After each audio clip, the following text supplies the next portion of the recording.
Morning. Welcome to Great Transition Strategies Monday Morning Standup. 5 minutes to get your week off to a great start and potentially give you something to help make you a more effective leader. Here we are in November, a month that we give thanks to a lot of folks, a lot of things that we have. And I want to today focus on two events that I'm giving thanks for.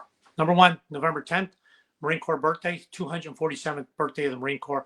Number two, Veterans Day on November 11th. Marine Corps birthday. Many folks, let me just give you a minute on where the Marine Corps birthday came from and what am I talking about with this celebration for those that don't know. November 10th, 1775, the United States Continental Congress at the time authorized the raising of 2 battalions of Marines on November 10th. Here, that's how the Marine Corps birthday came to be. But it really didn't get started to be really celebrated on that day until 1921. Then Commandant General John A. Lejeune, he issued Marine Corps Order number 41.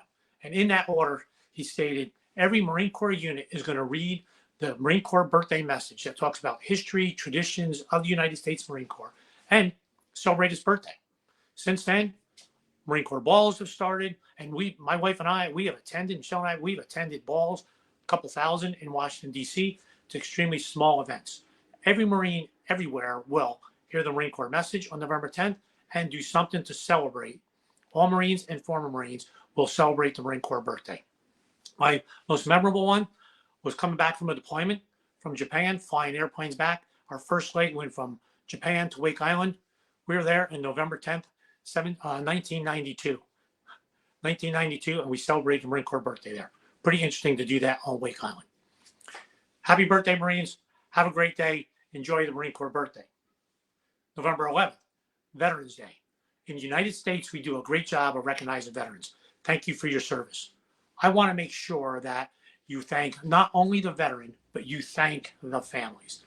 The families go through incredible sacrifices. And I'm going to take you through a couple of examples to think about if your significant other, a member of your family, is in the military, and just think back the past 4 or 5 years or 20 years, wherever you are in your life.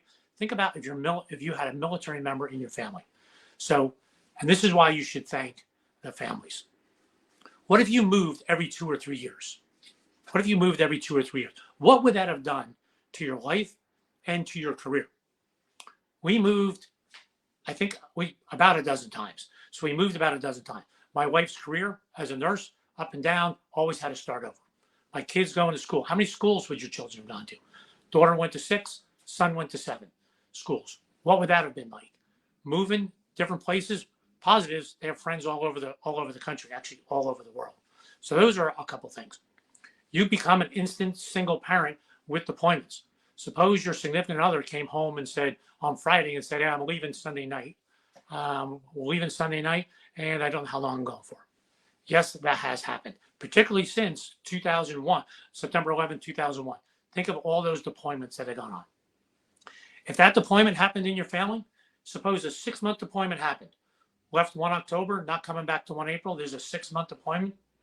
What would have been the impact on your family? What events would have been missed? What holidays, what birthdays, what are all the things that would have been missed by your family? Those are the sacrifices that those families make. They make those sacrifices. So I want to give you one last example. I'm currently coaching a veteran who's in transition. 30 years in, his wife is also an active duty spouse. She is currently deployed for 1 year. He is home on active duty with 3 children under the age of 6. We were talking about it. He says, well, I've done this before. Or really, when? He said, I did it several years ago when we had 2, and one was under the age of 1 and the other was 2.5 years, was just 2 and change. Single for a year, active duty spouse. That's what spouses do. That's what family members do.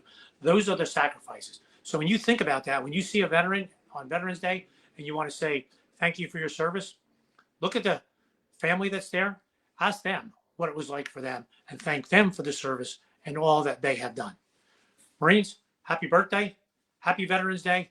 Have a great way to start off this month of November with giving thanks. Have a great week.